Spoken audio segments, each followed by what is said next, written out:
Salut la compagnie, c'est Jules Melon et aujourd'hui dans Impro Ciné Critique, je vais vous parler du film événement de cette fin de mois de novembre que j'ai tout juste eu le temps de voir entre une matinée de cours et un conseil de classe.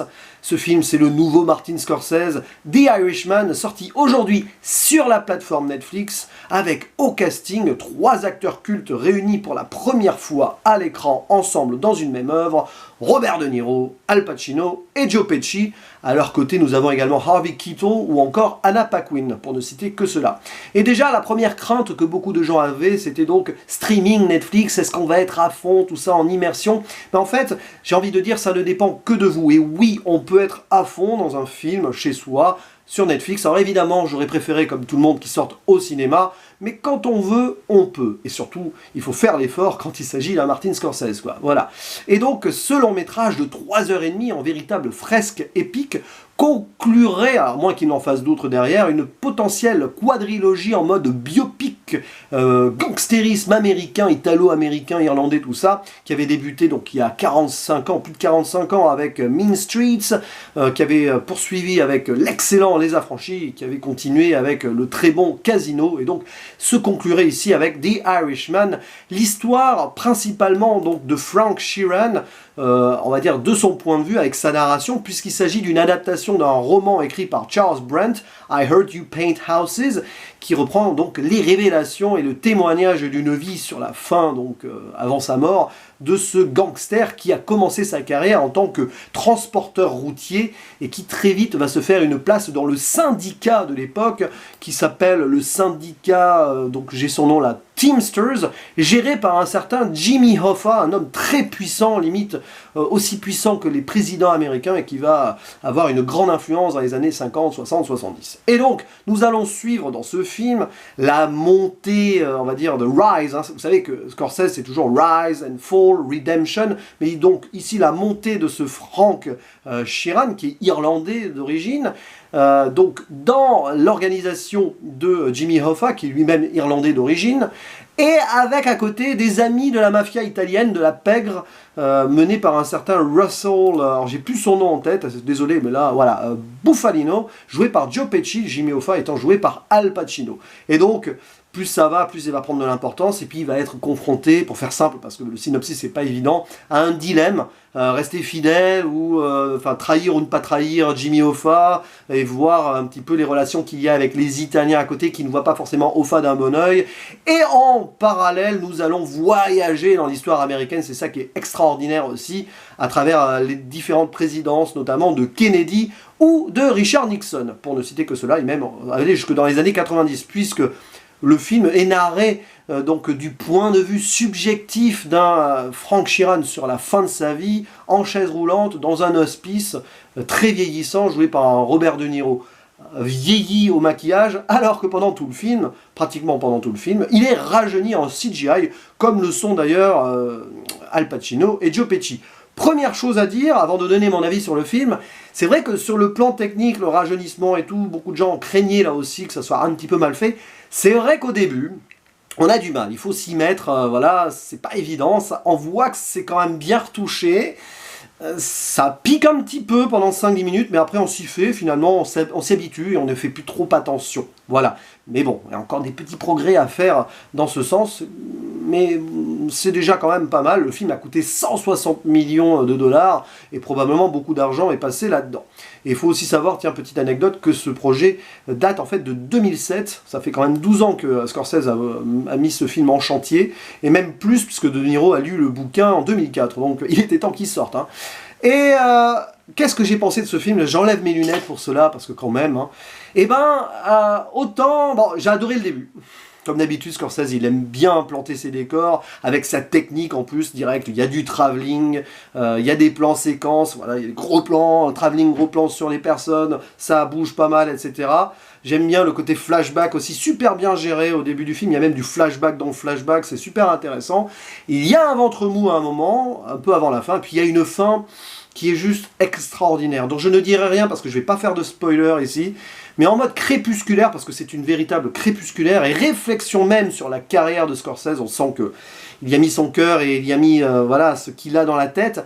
C'est terriblement touchant, je trouve que la fin est touchante, Et c'est rare que Scorsese me touche à ce point. Je sais que Shutter Island m'avait touché d'une certaine manière sur la psychologie de son personnage principal. Mais là, sur la fin, j'étais presque à deux doigts de verser une larme. Pourtant, bon, c'est quand même des gangsters et tout, hein, on va pas s'identifier à eux et tout. Mais quand même, hein, d'une certaine manière, belle fin, l'une des meilleures fins que j'ai vues d'un film de Scorsese avec probablement du coup Shutter Island. Mais ça, je ne vais pas le développer parce que ce serait spoiler. Encore que spoiler, quand on voit qu'au début, il y a le personnage vieillissant qui raconte sa vie, bon bah on sait à peu près ce qui se passe, il suffit de lire vite fait la biographie ou le synopsis de l'histoire ou la biographie des personnages et donc bon, se faire spoiler. Et voilà, donc c'est un grand Scorsese, je pense.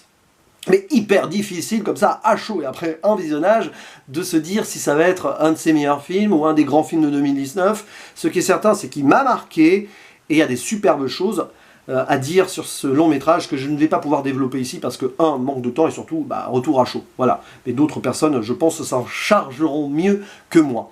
Le rythme est assez particulier parce que, oui, bon, film de Scorsese qui dure 3h30, je crois que c'est son plus long métrage de sa carrière, je pense. Et c'est forcément, il faut rester dedans, quoi. Voilà, il y a des moments où il prend son temps, il aime bien prendre son temps, Scorsese, il y a des dialogues et tout, que finalement, voilà, je trouve que c'est plutôt bien géré. Et puis, bah, plus on avance vers la fin, et plus ça ralentit, à l'image de ces personnages qui vieillissent, le rythme vieillit aussi, et il y a surtout plein de choses à dire sur les thématiques abordées. Alors, comme d'habitude, avec Scorsese, nous avons la relation par rapport à la religion, qui est présente d'autant plus que dans le gangstérisme d'origine italien ou irlandais d'époque, il y a la religion catholique au centre, forcément. On voit par exemple que le personnage donc, de Frank Sheeran est très croyant et fait baptiser ses filles. Il y a quand même des scènes importantes là-dessus. Et donc c'est présent jusqu'à la fin, et évidemment toute la fin du film est très centrée sur la religion, sur le côté rédemption ou pas regret, absolution, tout ça, une belle réflexion face à la mort, et c'est là en quoi le film est très touchant d'ailleurs. Donc religion, on peut cocher, Scorsese c'est évidemment là-dessus. Relation entre dans des gangs rivaux, ou pas vraiment gangs, hein, c'est un peu plus compliqué que ça, c'est du business ce film au niveau des familles mafieuses et tout. Ce syndicat de routiers hyper puissant qui tirait un peu les ficelles, hein, une sorte de lobby de l'époque. Aujourd'hui c'est plus le lobby pétrolier ou des armes à feu, mais à l'époque le syndicat routier était très puissant aussi. Avec ce Jimmy Hoffa qui est très charismatique, porté par un Al Pacino très bon, même si c'est vrai que son maquillage ou son rajeunissement parfois nous sort un petit peu de la performance de l'acteur, je trouve. Robert De Niro est excellent aussi, rien à dire, c'est du grand De Niro. Et donc, la relation entre les personnages et le côté très charismatique de Jimmy Hoffa, qui est aussi très violent dans ses propos, un petit peu raciste envers les Italiens, donc forcément il va y avoir des bisbilles, alors que pourtant ce sont ses partenaires sociaux ou financiers, on va dire ça comme ça. Et alors j'adore la verve et la gouaille de Jimmy Hoffa qui balance des motherfucking, motherfucker dans tous les sens. Il prend pas des pincettes, les Italiens se prennent des bandes de Rital dans la gueule, ils s'appellent tous Tony, enfin tous les clichés que vous voulez. Et vous avez Frank qui fait un petit peu l'intermédiaire donc entre ses potes italiens et Jimmy Hoffa et qui forcément va être au cœur d'un dilemme et ne pas trop savoir quoi faire et va se laisser porter par la raison du business d'une manière ou d'une autre. Donc ça c'est super. La réflexion aussi donc sur le temps qui passe. Ce film c'est un film sur le temps qui passe. Forcément on gravite sur 40 ans je pense, 4 décennies. Et on voit que les choses évoluent et qu'avec le business et tout ce qui se passe autour, il y a certaines priorités qui sont mises en avant et d'autres choses qui sont mises à côté, notamment la famille. Voilà, qui dit business dit famille, on sacrifie un peu cette vie-là. Ça aussi, c'est une thématique qui revient souvent dans le cinéma de Scorsese, la relation à la famille. Et on voit à travers la famille de Frank Sheeran que c'est pas évident, à travers ses filles, et une d'entre elles, donc jouée par Anna Paquin, qui s'appelle Peggy, et qui ressent très vite que son père fait des choses pas très nettes, alors qu'elle est toute jeune. Et bon, la relation entre les deux va pas forcément s'améliorer avec l'âge. Donc c'est tout ceci qui va nous amener à cette conclusion assez forte, je trouve, et c'est super bien géré par des acteurs donc au top. Robert De Niro, je le disais, il est excellent parce qu'il est toujours en retenue. Son personnage est très calme finalement, même si c'est un tueur à gages. Hein. On le voit, quand il tue d'ailleurs, c'est assez bizarre comme il tient son arme et tout. Il y a des petites scènes comme ça de violence entre guillemets, mais c'est peut-être le film moins violent dans le contexte gangstérisme. Hein, je parle évidemment de Martin Scorsese, mais tout en retenue, Robert De Niro avec son personnage, on sent que c'est pas facile de tout gérer, et on sent à fond le dilemme dans le jeu donc, de cet acteur, qui est un des grands acteurs évidemment de ces presque 50 dernières années, pas encore 50 dernières années, hein, mais plus de 40 ans en tout cas. Donc oui, grands acteurs, de toute façon ils sont tous bons. Joe Pesci, on le voit pas suffisamment, je trouve son personnage est intéressant, donc Russell Bufalino, et on le voit pas beaucoup à une période du film, bon, ok. Puis bon, il y a des passages aussi en prison, évidemment, des moments un peu jouissifs avec de l'humour de situation, quand certains personnages se disputent ou se battent entre eux. Et puis bien sûr beaucoup de règlements de compte. Il y a aussi pas mal de petites choses intéressantes comme certaines nécrologies de personnages qui sont balancées comme ça sur l'écran, des personnages secondaires qui nous sont présentés. Pouf, tiens, lui il va mourir en 1980 d'une balle dans la tête. C'est assez amusant de voir cette réflexion. Donc là aussi face à la mort, je pense que Scorsese a été obsédé par la mort en faisant ce film. Et oui, forcément il vieillit, il voit le temps passer aussi. Et donc il y a aussi une certaine nostalgie là-dedans à travers par exemple les médias, puisqu'on suit l'histoire de l'Amérique avec des annonces à la radio, surtout à la télé, et donc ouais, il y a beaucoup de relations par rapport à ça, évidemment aussi, tous les jeux d'influence, corruption, se faire respecter par ci ou par ça, c'est assez complexe parfois, mais c'est plutôt bien géré, et puis franchement ça se suit super bien. Même si à certains moments il y a des ventres mous, voilà, des moments qui sont un peu longs et tout, bah, ça se laisse quand même savourer, parce que la mise en scène de Scorsese est géniale, le montage aussi, comme d'habitude, il garde toute son équipe habituelle à ses côtés.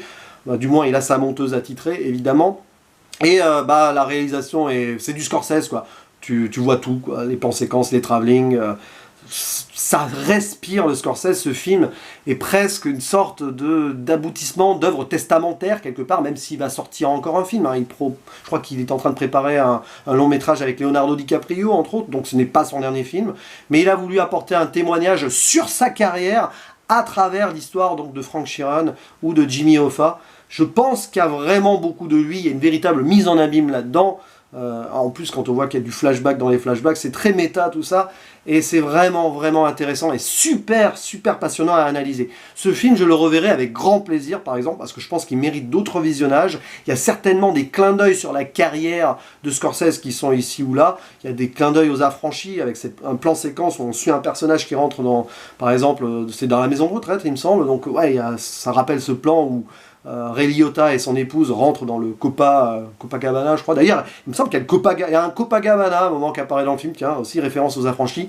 Il y a une référence à Casino, à un moment, il rentre dans un grand palace, ça rappelle Casino, presque les mêmes décors. Voilà, donc vous pourrez certainement retrouver pas mal de clins d'œil. Alors là, je laisse bien sûr le soin aux spécialistes de Scorsese d'analyser ceci et de faire donc les références à travers d'autres vidéos ou en commentaire si vous le souhaitez ici. Voilà, donc j'ai pas grand chose de plus à dire sur ce film parce que en fait, soit tu en parles vite fait comme là, soit tu fais 2 heures dessus d'exposé.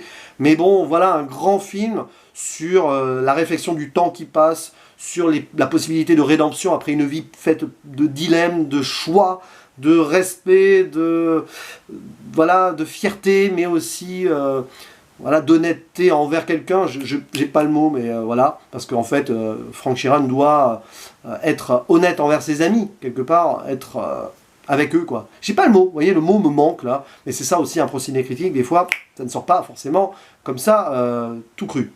Bref, c'était mon avis sur ce The Irishman de Martin Scorsese, qui est très intéressant et donc à conseiller dès que vous avez le temps sur Netflix. N'hésitez pas à le voir. Et c'est dommage qu'il ne soit pas au cinéma. Mais bon, allez, c'est pas grave. On n'est pas là pour faire un débat sur le sujet. Je vous dis à la prochaine. Ciao. Ah oui, tiens, j'ai trouvé le mot. C'est fidélité. La fidélité de Frank Sheeran à Jimmy Hoffa ou à ses potes italiens, qui sont un peu ses protecteurs, ceux qui l'ont lancé et découvert. Donc voilà, là je peux vous dire ciao et à la prochaine. Non, salut la compagnie. Non, ça c'est au début. Bref, ciao.